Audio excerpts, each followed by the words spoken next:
앞서 이제 둔천주공 아파트 투룸 얘기했잖아요. 7억이었잖아요. 그쵸? 용산의 투룸이 훨씬 더 입지가 좋은데 그보다 저렴하게 투자할 수 있는 방법도 제가 이번 세미나에서 알려드리도록 하겠습니다. 저는 지금 뭐 미분양이라든지 이런 분양권에 대한 전매 완화라든지 이런 혜택들은 굉장히 정부에서 많이 내놓고 있거든요. 이거를 모두 다 혜택을 받으면서 우리 시청자분들이 내 투자 금액까지도 적게 들어갈 수 있는 1, 2억 정도 가지고 투자하실 수 있는 이런 거를 저는 이제 용산이나 강남처럼 이렇게 좋은 지역 안에서 투자하실 수 있는 방법 재밌게 알려드리도록 하겠습니다. 우리 권군대님, 입군대님이 계속 금토일날 네, 정말 이거 그렇죠? 자세하게 돈 되는 내용에 관한 세미나를 하니까 세미나 오셔가지고 서로 이렇게 소통하면서 들으시면 될 것 같습니다.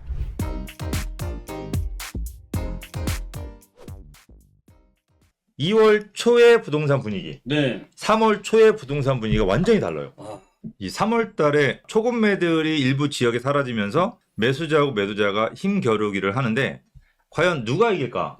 이렇게 보셔야 될 것 같아요. 그러니까 이게 매수자가 이기려고 한다면 미국에서 금리를 엄청나게 올려서 또 우리도 따라 올리고 또 미분양이 더 크게 발생을 하면서 건설사들이 부도가 나고 이러면은 결국은 매도자들이 불안하니까 네. 또 버티기 힘드니까 그렇죠. 지금까지는 버틸 수 있던 사람들이 금리가 더 올라가면 못 버티잖아요. 네네. 그러니까 이제 이게 매도자들이 항복을 하고 정말 더 싼 금액에 던지는 거지. 그렇죠. 그러면 매도자가 이기는 거죠. 근데 그럴 확률이 미국에서 금리를 올리더라도 높진 않아요.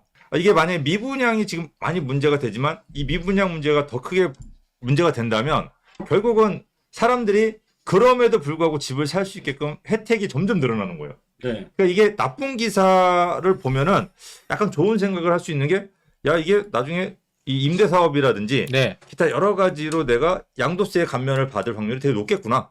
세금 혜택을 굉장히 많이 받고 내가 추가 주택을 매입할 수 있겠구나라는 뭐 그런 긍정적인 부분도 많이 보이거든요. 네. 그러니까 이런 부동산에 대한 대책이 나와서 그걸 받쳐줄 거기 때문에 매도자들이 만약에 지더라도 아마 긴 시간 가진 않을까라는 생각하고 그리고 매수자들이 지려고 한다면 네. 결국 이게 어떤 특단의 혜택이 나와야 되잖아. 대책이. 네. 그러니까 2월 달에 그게 가능했던 거는 특례 보금자리. 맞아요. 이 특례 보금자리라고 한 또 우리나라 이제 금리 시중금리. 대출 금리 인하. 그러니까 요게 있었기 때문에 이제 그런 초급 매가들이 거래가 되면서 나왔거든요. 네. 근데 이제 3월 달 들어왔는데 3월 달에는 그런 모멘텀 매수자들이 안 되겠다 사야겠다라고 하는 모멘텀이 생겨야 되는데 그게 일단 저는 안 보이거든요. 뭐가 있을까? 3월 달에? 일단 신도시 특별법이 이제 되고 거기에 대한 주요 내용들이 나오게 되면서 택지지구를 중심으로 하는 재건축 아파트들, 특히나 이제 수도권이 아닌 서울에 있는 재건축 아파트들을 중심으로 해서 그동안에 먼저 아까 김건대가 얘기했다시피 먼저 빠진 지역들이 이제 거래량이 좀 살아나고 있거든요. 네. 빠르게. 대표적으로 이제 노원구가 되겠죠. 그리고 자금력이 좀 있는 분들은 목동이라든지 이런 여의도 같은 경우도 좀 노려볼 만하고 지금 현재로는 강남 수초는 조금 더 빠지고 있는 추세를 이어가고 있으니까 시장이 이렇게 차별화가 되고 있는 시장이다 보니까 그렇게 될 것 같고요. 두 번째로 같은 경우는 지금 현재 그 하락폭 자체가 서울의 거래량을 보게 되면 1월 거래량이 네. 1,400건 정도가 좀 넘었거든요. 네. 근데 아직도 이제 신고 기간이 조금 남아 있다 보니까 1,400건에서 1,500건 정도 될 거고 네. 2월 지금 현재 1,200건이 넘었어요. 그러면 지금 이 추세라면은 2,000건이 넘을 거로 봐요. 물론 이제 2,000건이라는 게 평균적으로 5,000, 6,000건 거래되는 거에 비해서 그 좀 낮은 거래량이긴 하지만 추세적으로 봤을 때 작년 10월에는 588건이었거든요. 그러니까 네. 그거에 비해서 지금 현재 4배 이상으로 증가되고 있는 거니까 증가율로 보면은 좀 빠른 속도로 회복이 된다. 근데 절대적인 숫자는 아직까지는 그렇게 많아서 시장의 분위기를 한판으로 뒤집어 볼 정도의 영향력은 주지 않지만 서서히 지금 현재 따뜻해지고 있다. 그래서 모멘텀이 뭐가 있을 거냐고요. 일기 신도시 특별법, 네. 그다음에 임대사업자에 대한 아파트 등록. 요게 이제 국회에서 통과가 돼야 되는데 국회가 지금 난장판이잖아요. 그래서 그렇게 빨리 문제 좀 그쵸. 말을 하지 말아야지. 이거 되게 민감한 문제. 큰일 날 뻔했어요. 네, 알겠습니다. 난장판이다 네, 정도 끝내고 네, 네. 그래서 3월 안에는 이게 이제 아파트 등록이 통과가 될 걸로 기대를 하고 3월에 통과가 되고 나면은 이제 여러 가지 다주택자에 대한 세금 혜택들이 나올 걸로 예상이 돼요. 그러면은 4월 달부터는 좀 시장이 다시 한번 봄 기운을 느낄 수 있는 그런 분위기 전환이 되지 않을까 싶습니다. 저는 이제 3월 1일부터 LTV 그러니까 다주택자들도 이제 대출이 원래 한 푼도 안 나왔단 말이에요. 네. 근데 이제 3월 1일부터는 다주택자도 대출을 받을 수 있게 됐고요. 이게 뭐 규제 지역 30%지만 비규제 지역 같은 경우에는 60%까지도 받을 수 있단 말이죠. 그러다 보면 결국 시장에서 이런 부동산을 들어온 유동성 자체가 굉장히 막혀 있었다라고 볼 수 있는데 이게 어느 정도는 해소가 되다 보니까 당연히 저는 이 대출 완화되는 부분이 좀 큰 모멘텀이 되지 않을까 싶습니다. 그러니까 이제 호재가 있는 지역이라고 한다면 좀 전세가 좀 낮더라도 대출을 받아가지고 월세는 잘 나가니까. 그렇죠. 그래서 또 이 월세가 또 많이 안 떨어졌잖아요. 네. 전세는 많이 떨어졌는데 맞아. 그 월세는 자꾸 예전 전세로 계산하니까. 그래서 제가 세 번째 네. 이 빠밤. 전세는 어떻게 될까요? 전세는 전세가 2월 분위기, 3월 분위기 어떻게 다를까? 일단은 전세에서 월세로 수요가 많이 넘어갔던 이유 중에 가장 큰 게 사실 대출금리거든요. 근데 전세 대출금리가 계속 높았어요. 근데 2월 초만 하더라도 여전히 전세 대출 금리는 평균적으로 5%대 정도를 계속적으로 이어왔단 말이죠. 근데 이게 2월 말로 넘어오게 되면서 이 금리가 평균적으로 4%대까지 왔고 또 최근에 나온 뭐 인터넷 뱅킹까지도 본게 된다면 3% 중반까지도 나오다 보니까 그러면 결국 월세로 많이 피난을 갔던 우리 이 세입자분들이 전세 쪽으로 이제 회귀될 가능성이 상당히 높아졌다라고 할 수 있어서 또 한 가지는 이게 있어요. 전세가 또 한 11년 만에 우리 2012년 1월 이때가 전세가율이 가장 낮았던 시점이거든요. 그때가 51.2%인데 지금 현재 상황이 51.2%가 돼 있단 말이죠. 그러면 역대적으로 가장 낮은 전세가율이 있다 보니까 지금 시점에서 좀 저점 인식 또 상당히 좀 많이 높아지고 있는 상황에서 가격 싸고 대출 이자까지 저렴하다면 이제는 좀 전세 쪽으로 가는 게 좋지 않을까라고 해서 전세 거래량들이 최근에 좀 증가하고 있는 상황입니다. 그 올림픽 네. 선수들이 하는 얘기가 있는데 네. 기록은 깨지라고 있는 거라고. 네. 51.2를 깨고 쏙 들어가지 않을까요? 대출 금리가 낮아진다면은 잠깐 동안 그럴 수도 있겠죠. 그러니까 평균적인 전세가율이 51.2지 강남구 같은 경우는 42.5밖에 안 돼요. 그렇죠. 그다음에 용산구도 43% 정도밖에 안 되고 그다음에 비규제 지역 중에서 양천구 같은 경우도 59%, 49%, 그러니까 50%다 이하인 지역들이 꽤 많아요. 그러니까 지금 뭐 기록은 깨졌다고 볼 수 있죠. 그러니까 여러분들이 또 여기서 오해를 하지 말으셔야 되는 게 전세가율이 낮다라고 하는 거는 미래 가치가 높다라고 하는 거예요. 그러니까 전세는 현재 가치. 그죠? 그다음에 매매는 미래 가치란 말이에요.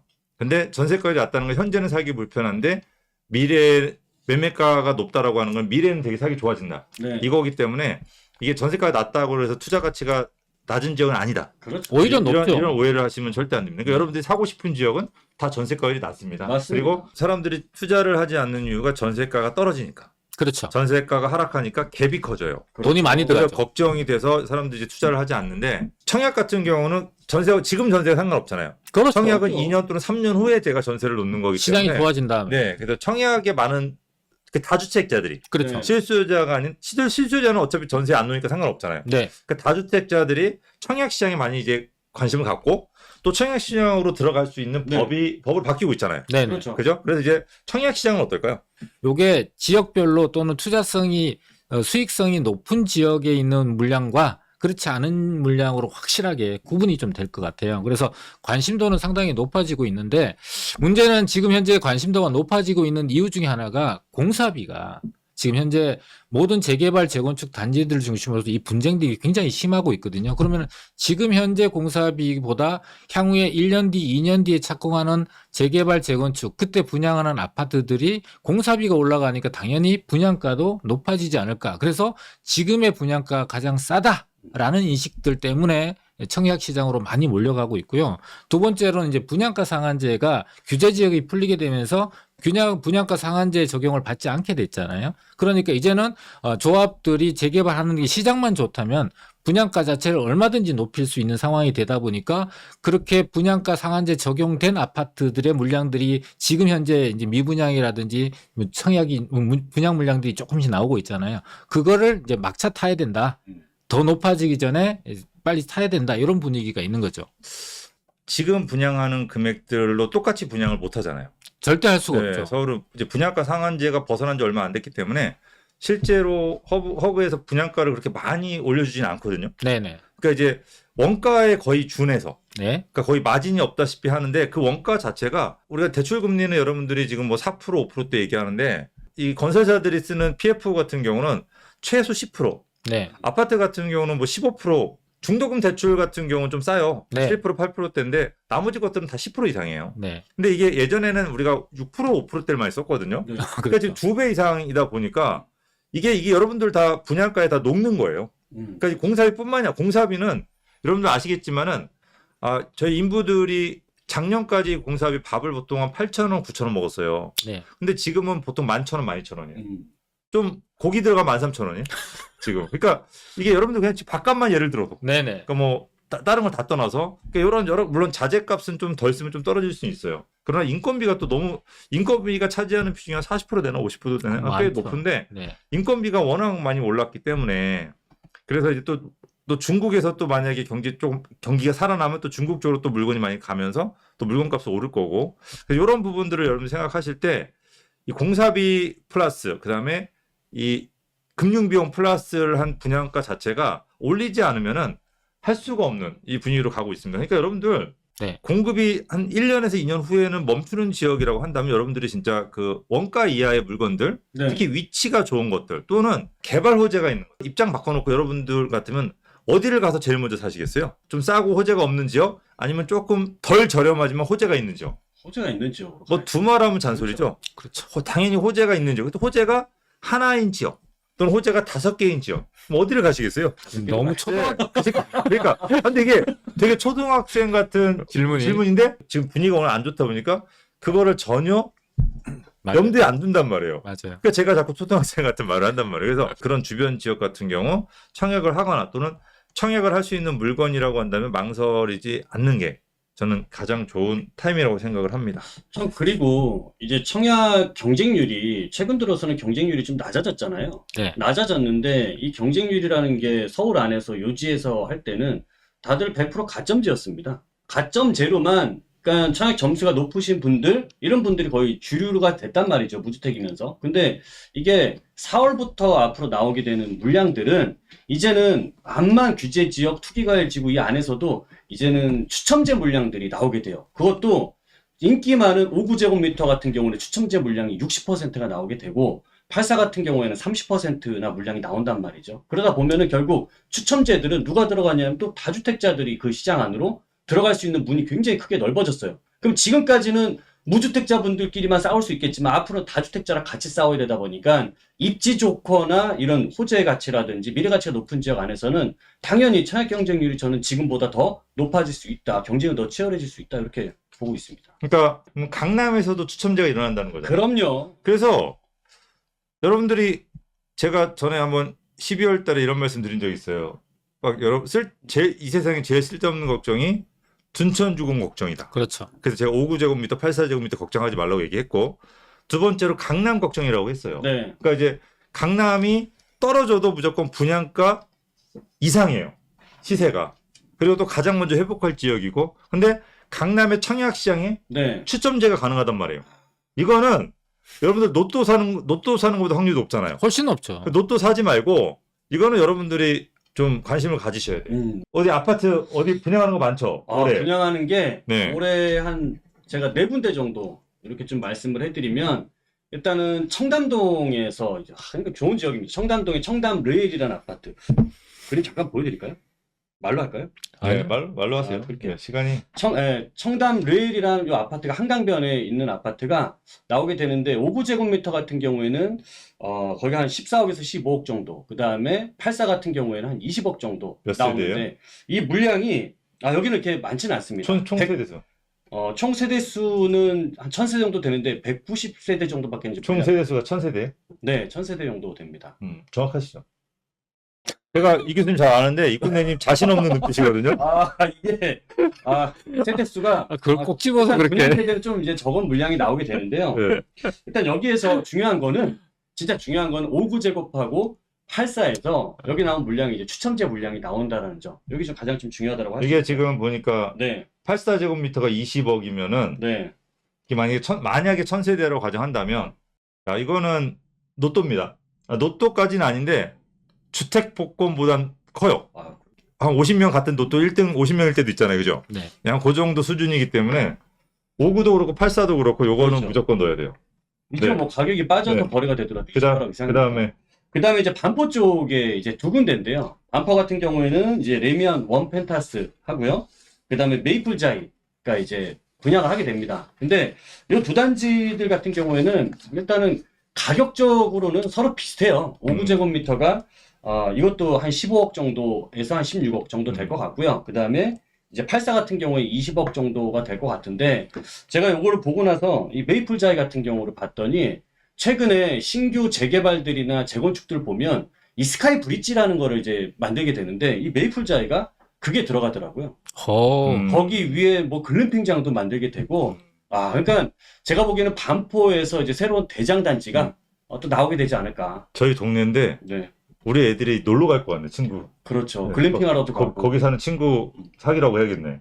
수영도 하러 가고. 네, 그러니까 왜 글램핑장 가는데 되게 비싸거든요. 예약이 예약할. 예. 1분 만에 마감돼요. 근데 몇 세대는 제가 안 물어보도록 하겠습니다.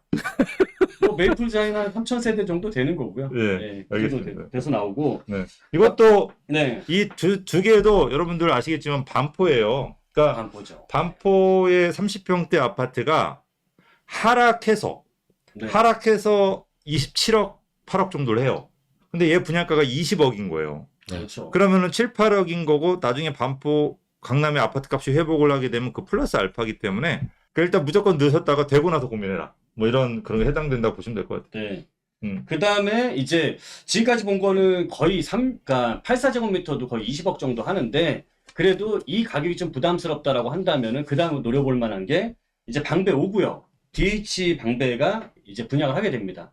뭐 전체 세대가 방배동에서는 3,000세대급으로 단일 세대 중에서 가장 큰 게 이제 나오게 되는 건데 여기는 5구제곱미터 같은 경우에는 한 12억 정도 예상을 하고 있고요. 근데 84 같은 경우에는 15억에서 한 16억 정도 예상이 되고 있는 곳이고 그리고 이제 방배 5구역 같은 경우에는 또 강남에서 이런 업무타운 개발이 두 개가 있으면 이 중에 정부사부지 개발이라고 삼성동 한전부지 개발만큼 큰 게 또 이루어지다 보니까 주변에 호재까지도 굉장히 좀 잘 갖추고 있는 이런 단지입니다. 자, 여러분들 이제 강남 아파트 청담 르엘과 내면 반포 내면 원펜타스 그다음에 메이플 자이 그다음에 방배 5구역 DH 방배 요 네 군데는 걱정하지 마세요.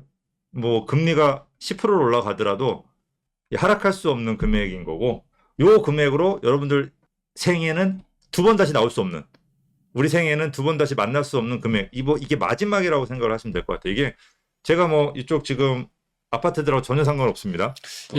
저희한테 광고비도 안 주고 상관없으니까 여러분들이 그렇게 생각을 하시면 됩니다. 자, 그래서 여러분들이 또 반포 강남 여기하고 더불어 또 빼먹지 말아야 될 게 또 용산이에요. 그렇죠. 그죠? 그래서 용산 공원이 이제 5월 달에 이제 개방을 한다는 뉴스가 나옵니다. 용산 공원에 이제 임시적으로라도 개방을 한다고 합니다.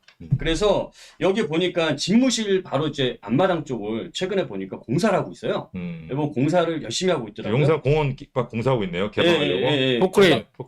여기 뭐 국방부 청사 부근에서 이제 공사를 하고 있고 공원이 시작되면 아마 5월 달부터 용산 쪽도 이제 바람이 불기 시작할 것으로 판단이 됩니다. 이제 공원이 언제 이제 착공에 들어갈까, 개방이 될까, 사실 작년까지만 해도 이게 미지수였잖아요. 네. 그리고 용산 국제업무지구도 언제 착공이 될까, 저건 되기는 할까? 근데 내년에 또 이렇게 기반시설 공사 착공이 들어가거든요. 네. 그러니까 공원이 먼저 원래 첫 삽을 뜨고 내년에 국제업무지구, 그러니까 용산의 가장 큰 개발 계획이 두 가지가 이제 올해와 내년에 첫 삽을 뜬다. 이렇게 알고 계시면 될 것 같습니다. 그러니까 이제 용산이 드디어 시작인 거고 네. 부동산 경기를 살리려고 그러면 호재 쪽을 갖다가 실제로 실행을 해야 되고 그렇죠. 그게 아마 첫 시작이 용산일 것으로 판단이 되고 실제로 용산이 시작하고 있습니다. 그래서 올해 굵직한 게 이제 한남 뉴타운, 그다음에 유엔사 부지 분양부터 시작해서 용산공원, 국제업무지구까지 이제 용산은 총 4개가 올해 시작을 하니까 용산은 아마 올해가 가장 싸지 않을까? 너무나 당연하게. 그렇죠. 뭔가 시작하기 전에. 그래서 이런 금리가 높을 때 용산이 제일 물건도 많고 제일 싸니까 용산 쪽을 잘 한번 공략을 해보시면 강남보다도 더 큰 수익을 올릴 수 있다라고 생각이 됩니다. 오래 걸리지 않고 상승을 하겠구나, 아니 회복을 하겠구나라고 이제 그런 판단을 갖고서 여러분들이 움직이셔야지 여러분들이 어느 정도 재테크에 대한 이거 저 매수하는 분한테만 해당되는 게 아닙니다. 매도하시는 분들도 거기에 맞추어서 현명한 선택을 할 수가 있지. 안 그러면 정말로 또 저는 그런 어리석은 선택하는 사람 치고 잘 사는 사람 한 번도 못 봤어요. 그래서 그런 부분들을 여러분들이 조금 더 한 번 더 명심하시고 한번 지켜보세요. 굳이 선택하지 말고 한 3달 정도는. 그러면 이제 어느 정도는 결과가 나오기 시작할 겁니다.